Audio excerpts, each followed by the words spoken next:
এই ঝগড়ার প্রধান কারণ হচ্ছে জেনারেশন গ্যাপ, ঠিক কিনা? শাশুড়ি এক জেনারেশনের আর বৌমা আরেক জেনারেশনের। শাশুড়ি ভাবে একরকম, বৌমা ভাবে আরেক রকম। শাশুড়ি চায় বউর উপর খবরদারি করতে, বউ চায় শাশুড়ির উপর খবরদারি করতে। এই ডমিনেটিং এর কারণে কিলাকিলি আছে না নাই? আহা, এটা ঠিক না। আমার শাশুড়ি মায়েরা যারা আছেন, প্রথমে শাশুড়ি দিয়ে শুরু করি। আমার মাইকের আওয়াজ যে ঘরগুলোতে যায়, আমার শাশুড়ি মাদেরকে বলবো, বউদের উপর অত্যাচার করবেন না। ছেলেরে প্রশ্ন করে, তোর কাছে তোর বউ বড় না আমি বড়? আছে না নাই? এটা একটা প্রশ্ন হইল। তোর বউ বড় না আমি বড়? দুইজনেই বড়। তা এক ছেলে সুন্দর উত্তর দিছে, আমার কাছে ভালো লাগছে উত্তরটা শুনে। এক মা প্রশ্ন করছে, তোর এতদিন আমি লালন পালন করে বড় করলাম, জীবন যৌবন তোর জন্য শেষ করলাম, আজকে বউ পাইয়া বউ তোর আপন হয়ে গেল? এবার ছেলে উত্তর দিছে, মা, আমার মুখ থেকে মা ডাক শোনার জন্য তুমি কি কষ্টটাই না করছো জীবনে। 10 মাস আমারে পেটে ধারণ করলা, খাইতে পারো নাই, বমি করছো, খালি ওষুধ খাইছো, তোমার পেট কেটে আমারে বের করা হয়েছে, 2 বছর আমারে দুধ খাওয়াইছো, পেশাব পায়খানা পরিষ্কার করেছো। বয়স যখন 3-4 তখন তোমার আমি মা ডাকছি, এই মা ডাকটা শোনার জন্য তুমি এত কষ্ট করছো। আর আরেকবারের মাইয়া এই ঘরে আইসাই তোমার মা ডাকা শুরু করছে। যেই মেয়েটা তোমারে মা ডাকে সে আমার আপন হবে না কেন মা? ঠিক কিনা? এই মা ডাক শোনার জন্য তুমি এত কষ্ট করলা, আমার লালন পালন করলা, 10 মাস পেটে ধরলা, পেশাব পায়খানা পরিষ্কার করলা, এরপরে মা ডাক শুনতে পারছে।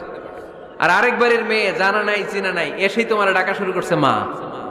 তো যে আমার মারে মা ডাকে তার স্থান তো আমার কলিজায়, ঠিক কিনা? শাশুড়ি আম্মারা যারা আছেন, প্লিজ বৌমাদেরকে কষ্ট দিয়েন না। অনেক শাশুড়ি আছে পান থেকে চুন খসলে রেগে যায়, পদে পদে স্ত্রীর ভুল ধরে, বউয়ের ভুল ধরে, আছে না নাই? এটা করবেন না। সে তো নতুন, আপনার অনেক এক্সপিরিয়েন্স হতে তার সময় লাগবে, তাকে সময় দিন, তাকে ভালোবাসুন, ঠিক কিনা? না বুঝে সামান্যতে বৌমারে বদদোয়া দেয়, এরকম আছে না নাই?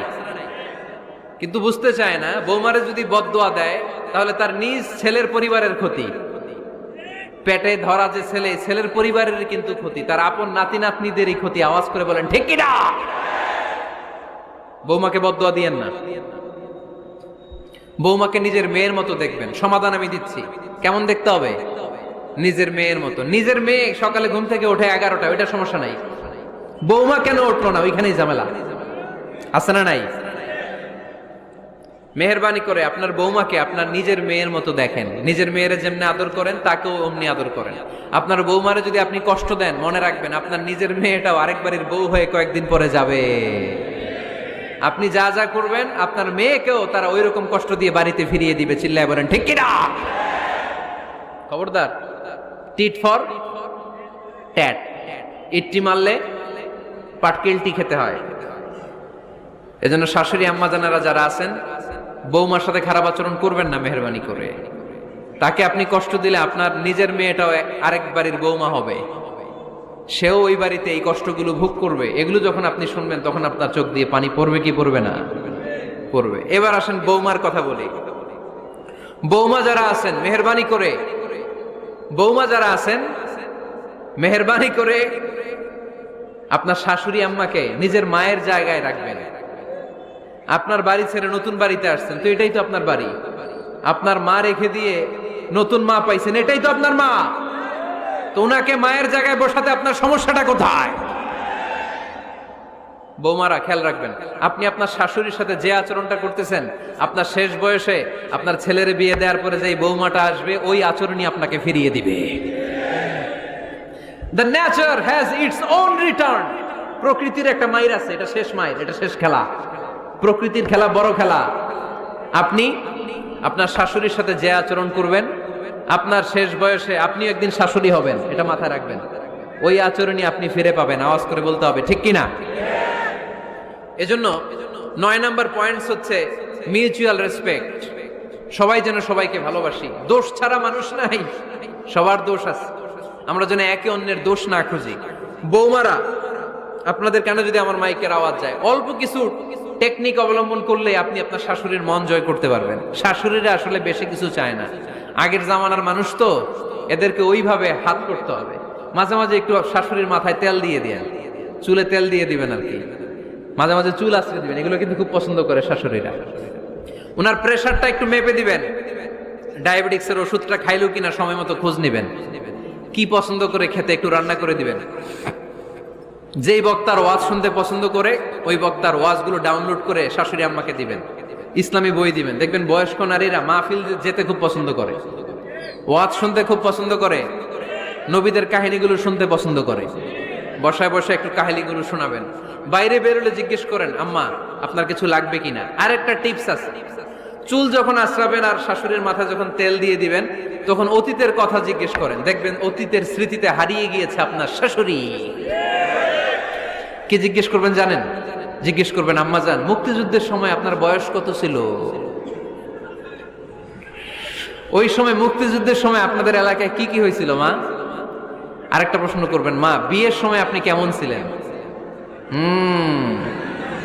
ওই দিন দেখবেন বুড়ি আর বুড়ি নাই, জুয়ান হয়ে গেছে। ওই দিন বলবে, মা আমি অনেক সুন্দরী ছিলাম, আমার মাথায় অনেক চুল ছিল, আজকে নাই। আমগো গ্রামে আমার চাইতে সুন্দরী মাইয়া ছিল না। অতীতের স্মৃতিতে, স্মৃতি হাতরাতে হাতরাতে তিনি হারিয়ে যাবেন। জিজ্ঞেস করবেন যে, মা শীতকালে আপনাদের দেশে কি পিঠা বানাতেন আপনি যখন ছোট ছিলেন? আপনার বাপ চাচারা কি করত? এগুলো জিজ্ঞেস করলে উনি স্মৃতির পাতা হাতরাতে হাতরাতে চোখ দিয়ে দাঁড় দাঁড় করে ওনার পানি ঝরতে শুরু করবে। আপনার জায়গায়, ওনার হৃদয়ের মনি কোঠায় এমন জায়গায় পৌঁছবে, আপনার ছাড়া উনি কিছুই বুঝবে না। বৌমারা, এই অল্প কিছু টিপস অবলম্বন করে আপনারা আপনাদের শাশুড়ির মনকে জয় করতে পারেন। শাশুড়ি বৌমার দ্বন্দ্ব আমরা চাই না। আমরা চাই শাশুড়ি বৌমাকে নিজের মেয়ের মতো জানুক, আর বৌমা শাশুড়িকে আপন মায়ের মতো ভালোবাসুক, ঠিক কিনা? এই মিউচুয়াল রেসপেক্টই পারে শাশুড়ি বৌমার দ্বন্দ্বকে দূর করতে, আর ঘরটারে শান্তি টুকরা বানাতে। আওয়াজ করে বলেন ঠিক কিনা? কয়টা গেল? আর আছে কয়টা? দোয়া করবেন একে অপরের জন্য। দোয়া, সাইয়েদনা ইব্রাহিম ফ্যামিলির জন্য দোয়া করতেন, রব্বি জাআলনি মুকিমাস সালাতি ওয়া মিন যুররিয়াতি রব্বানা ওয়া তাকাব্বাল দুআ। ও আল্লাহ, আপনি আমার নামাজ কায়েমকারী বানান, আমার কলিজার টুকরা সন্তান ইসমাইলকেও নামাজ কায়েমকারী বানান, আমার দোয়াটা আপনার দরবারে আপনি কবুল করে নেন। সুবহানাল্লাহ পড়েন। রব্বানা ইন্নী আসকানতু মিন যুররিয়াতি বিওয়াদিন গায়রি যী যারইন ইনদা বাইতিকাল মুহাররাম। ও আল্লাহ, আমার সন্তান সন্ততি, আমার ফ্যামিলিকে ধুধু মরুপ্রান্তর এই উপত্যকার মধ্যে তোমার কাবা ঘরের সামনে রেখে গেলাম, তাদেরকে তুমি নামাজ কায়েমকারী বানিয়ে দিও। গোটা বিশ্বের সব মানুষের অন্তর আমার ফ্যামিলির দিকে আল্লাহ তুমি ঝুঁকিয়ে দিও। ওয়ারযুকহুম মিনাস সামারাত, ফলমূল দিয়ে আল্লাহ তুমি তাদেরকে রিজিকের ব্যবস্থা করে দিও।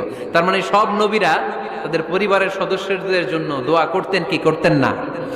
আবার কোরআন আমাদেরকে শিখালো, রব্বানা হাব লানা মিন আজওয়াজিনা ওয়া মিন যুররিয়াতিনা কুররাতা আ'য়ুন ওয়াজআলনা লিল মুত্তাকিনা ইমামা। ও আল্লাহ, এমন নেককার সন্তান, এমন নেককার স্ত্রী আপনি আমাকে দান করেন যাদের দিকে তাকালে আমার চোখ দুইটা ঠান্ডা হয়ে যায়। চক্ষু শীতলকারী স্ত্রী দেন। বিয়ে যাদের হয় নাই, ইয়াং ছেলেরা এই দোয়াটা করবা। বিয়ের জন্য দোয়ার দরকার আছে না নাই? প্রতিদিন এই দোয়া করবা, আল্লাহ এমন স্ত্রী দেন, এমন জীবন সঙ্গিনী আপনি আমাকে দেন, এমন লাইফ পার্টনার দেন যার দিকে তাকালে আমার চোখ জুড়িয়ে যায়। এমন সন্তান আল্লাহ আপনি আমার ফ্যামিলিতে দেন যাদের দিকে তাকালে আমার চোখ দুইটা ঠান্ডা হয়ে যায়। নেককার সন্তান, নেককার স্ত্রী আল্লাহর কাছে দোয়া করে চেয়ে নিতে হয়। তাহলে ফ্যামিলি মেম্বার একে অপরের জন্য দোয়ার দরকার আছে না নাই? বাবা দোয়া করবে ছেলের জন্য, ছেলে করবে বাবার জন্য, মা দোয়া করবে মেয়ের জন্য, মেয়ে করবে মায়ের জন্য, ভাই করবে বোনের জন্য, বোন করবে ভাইয়ের জন্য। দোয়ার দরকার আছে না নাই? দোয়া করবেন সবাই সবার জন্য। এই যে কোরআনের বঙ্গানুবাদ পাওয়া যায় না এখন, কথা বলেন। স্মার্টফোন আছে কার কার দেখি? হ্যাঁ, কারা কারা স্মার্ট দেখি? হাজার হাজার স্মার্ট, মাশাআল্লাহ। এই স্মার্টফোনের ভেতরে আল কোরআন নামে বাংলায় কোরআনের একটা অ্যাপস পাওয়া যায়। কথা বলেন, পাওয়া যায় কি যায় না? আজকে থেকে এই অ্যাপসটা ডাউনলোড করে প্রতিদিন 1 আয়াত 2 আয়াত 3 আয়াত করে পড়া শুরু করে দেন। বাঁচতে হলে পড়তে হবে, বাঁচতে হলে জানতে হবে, ঠিক কিনা? এই স্লোগান আমাদেরকে শিখায়। এই স্লোগান তো আল্লাহ, এই স্লোগান দিয়েই তো আল্লাহ কোরআন শুরু করছে, ইকরা বিসমি রাব্বিকাল্লাযী খালাক। বাঁচতে হলে জানতে হবে, বাঁচতে হলে পড়তে হবে, পড়ার কোনো বিকল্প নাই। আওয়াজ করে বলেন ঠিক কিনা? সুজানগরের ভাইয়েরা, মোবাইলের অ্যাপসের ভিতরে আমরা কোরআন রাখতে রাজি আছি তো সবাই? হাদিসের অ্যাপস ডাউনলোড করতে রাজি আছি তো? বাস রাজি আছি, ডাউনলোড করে রাইখা দেবো, আর কেউ পড়বো না নাকি? হ্যাঁ, প্রতিদিন একটা আয়াত হলেও যেন আমরা পড়ি। আল্লাহ যা বলা দরকার সব বলে দিয়ে গেছে, নতুন করে আর কিছু বলবে না।